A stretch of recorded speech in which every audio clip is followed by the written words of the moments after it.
Le quartier Saint-Michel, c'est un quartier qui est plein de vie, qui compte beaucoup de communautés culturelles, dont la population est assez jeune.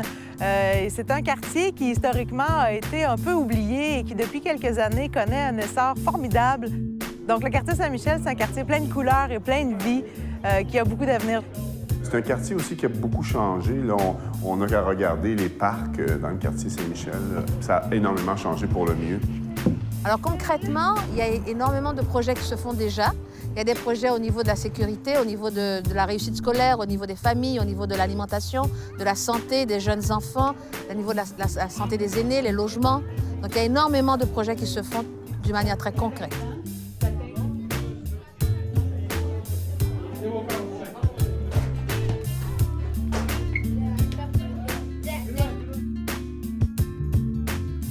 Le but de cette planification stratégique, c'est de se donner des nouveaux objectifs, des nouvelles stratégies pour améliorer la qualité de vie du quartier Saint-Michel, en continuité avec des actions qui se font dans le quartier depuis 2004.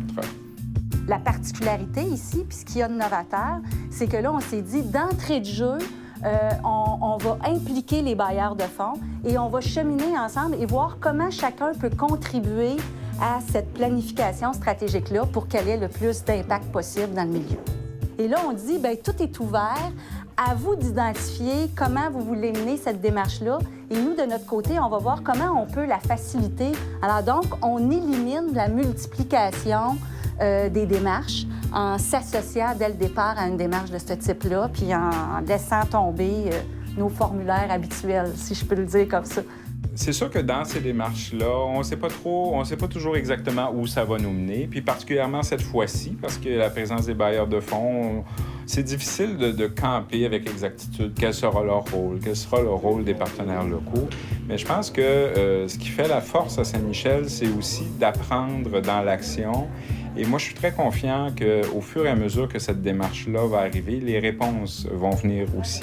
Je suis très intrigué de voir le pas de plus qui pourra être fait pour se dire on va avancer davantage dans la lutte à la pauvreté, dans l'amélioration de la qualité de vie de la population de Saint-Michel. L'espoir, c'est que justement, toutes les idées et les projets qui ont été développés dans les dernières années continuent à l'être dans les années à venir. J'ai énormément confiance en les gens de Saint-Michel de faire avancer le quartier encore plus loin.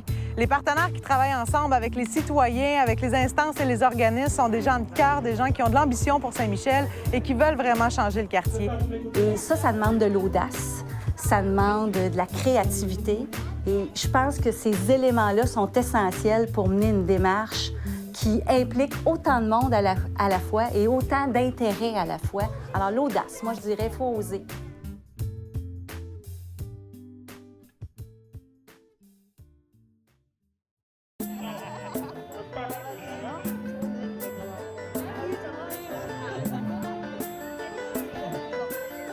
De quoi êtes-vous fiers à propos de Saint-Michel?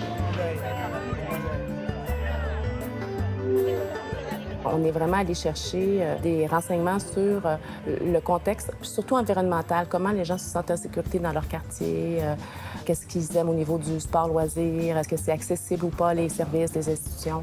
C'était vraiment un sondage là, sur les besoins du quartier aussi. Je pense que le sondage terrain, en tout cas, a permis d'aller chercher un pouls extraordinaire.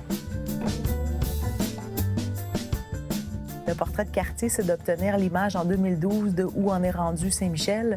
Et la vision, c'est d'être capable de projeter Saint-Michel dans 10 ans pour voir jusqu'où on veut l'amener.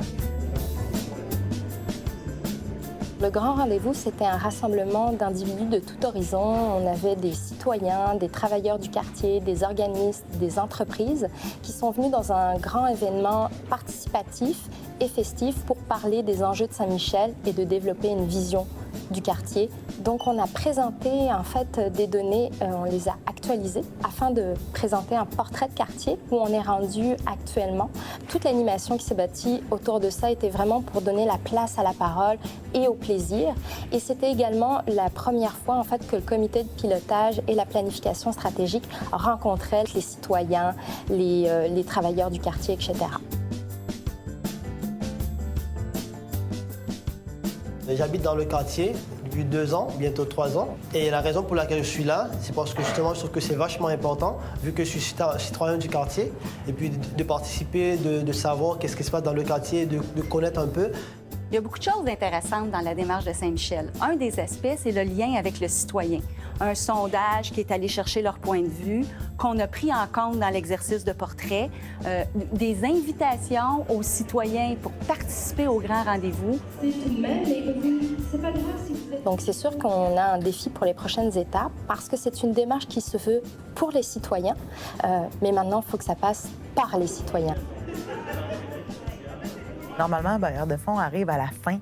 Donc, il voit l'événement, il voit le produit fini, il voit le document. Alors que là, non, ils sont là avec nous dès le départ et ils cheminent avec nous. Et cheminer dans un processus, ça veut dire d'avoir des ratés, d'avoir des difficultés, d'être un peu perdu parfois, de ne pas trop savoir où on s'en va. Et ces moments de vulnérabilité-là, le bailleur de fonds, il y a accès. Au départ, on était certain que ça prenait 2 comités. Un avec des bailleurs de fonds, un rôle d'aviseur pour la démarche, et un autre avec les partenaires locaux responsables de toute la planification de cette démarche-là. Chemin faisant, on s'est rendu compte que ça ne favorisait pas vraiment le dialogue, la relation de confiance. Alors, on a fusionné les comités. Et l'avantage que ça a eu, c'est que les bailleurs de fonds ont participé davantage aux échanges, mais ont aussi plus compris où ils pouvaient contribuer dans le cadre de cette démarche-là. Donc là, on va tomber dans les priorités d'action. Donc, qu'est-ce qui reste à faire pour amener Saint-Michel encore plus loin? Donc, les prochaines étapes vont se passer là-dessus. Trouver nos priorités d'action et les prioriser.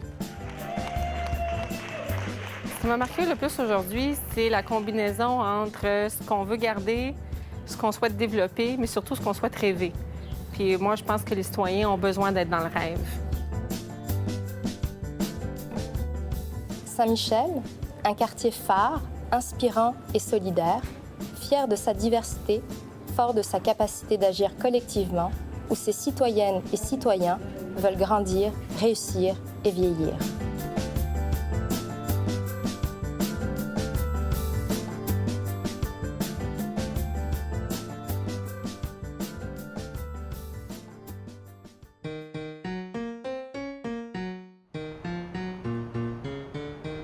Aujourd'hui, on vient de compléter l'étape des priorités de quartier. Et pour y arriver, on devait faire parler le portrait qu'on avait réalisé dans l'étape précédente. Où est-ce qu'étaient les principaux problèmes dans Saint-Michel?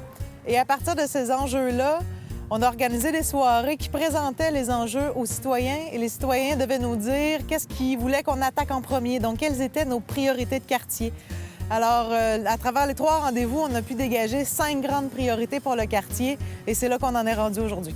On a planché pour arriver à avoir 10 enjeux pour le quartier.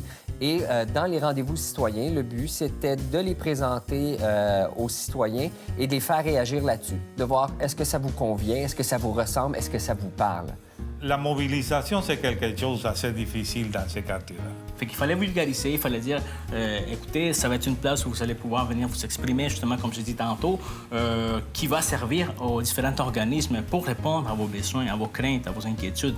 Nous, on a parlé beaucoup des logements, donc des logements accessibles universellement, c'est important. De la sécurité des enfants sur des axes des axes des rues très passants où les gens vont très vite.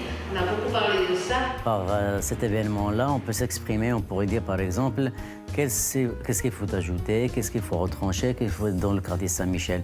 Alors, il y a plein de choses créatives qui ont été dites ce soir, mais la question d'avoir accès à l'emploi est extrêmement important pour la population de Saint-Michel. C'est beaucoup de travail, hein. Comme je dis, la mobilisation, c'est de plus en plus difficile, pas juste ici dans le quartier, mais un peu partout. On a créé un sous-comité de communication, de façon à penser aux meilleures stratégies, les stratégies les plus intelligentes pour qu'on puisse rejoindre les citoyens. Ce qui a été retenu, c'était de travailler dans les quartiers avec les partenaires qui sont déjà ancrés dans les milieux et de faire d'un à un, d'aller vers les personnes, vers les citoyens, faire du porte-à-porte.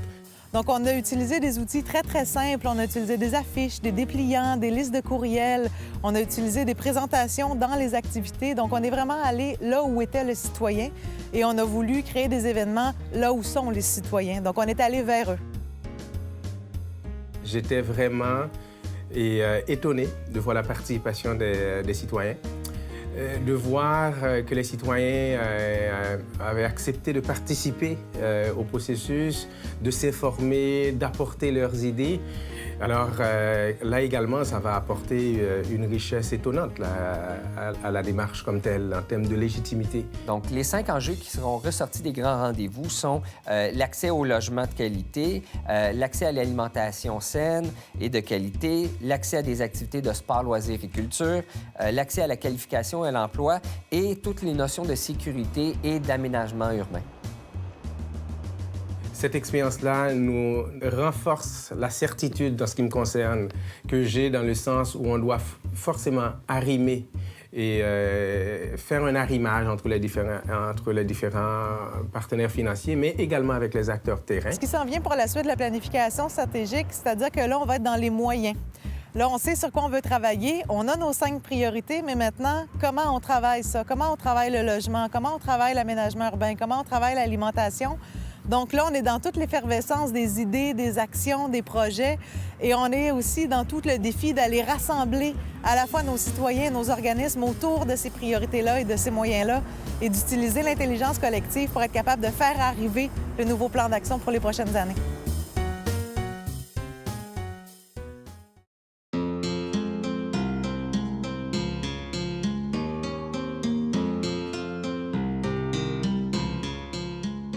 On vit présentement la dernière étape de la planification stratégique et aujourd'hui, on se rassemble tout le monde ensemble, tous les acteurs du quartier pour une dernière journée de travail collectif pour l'élaboration du plan d'action de quartier. C'est quoi les projets, qui vont être les porteurs, sur quels axes, quels objectifs on va se donner. Donc, on est vraiment à travailler un plan d'action pour le quartier pour les prochaines années. Aujourd'hui, c'est vraiment une grande richesse, une grande diversité d'acteurs. On est environ 120 personnes de tout horizon. C'est vraiment l'occasion d'avoir les regards croisés des intervenants qui permettent, après ça, d'identifier des enjeux communs. Bien, ils travaillent ensemble, ça a vraiment une signification puis un impact majeur. On a participé à toutes les activités, à tous les événements, puis ça, c'est important. Ce que je souhaite dans une planification stratégique, c'est que les gens puissent se donner les moyens de le vivre pleinement. Puis c'est pas toujours facile, mais ça vaut vraiment la peine. C'est très motivant. On a rencontré plusieurs défis tout au long de cette démarche-là. Tout d'abord, on a eu le défi de la mobilisation citoyenne, parce qu'une planification de quartier, c'est d'abord pour la population. On a eu aussi tout le défi de l'unité à travailler ensemble et d'abandonner nos agendas d'organismes pour les mettre au profit des besoins du quartier. Et on s'était ajouté en plus un défi supplémentaire qui était de le travailler très étroitement avec nos partenaires financiers. Dans les apprentissages qu'on fait comme bailleur de fonds, je ne sais pas si ça sera la même chose pour vous, mais c'est la simplification de nos règles. Parce qu'effectivement, d'avoir des exigences différentes, des échéanciers différents, c'est très complexe pour un milieu qui œuvre avec peu de moyens de gestion. Ça a l'air simple, là, dit comme ça, mais dans la pratique de tous les jours de nos organisations, c'est pas si simple que ça.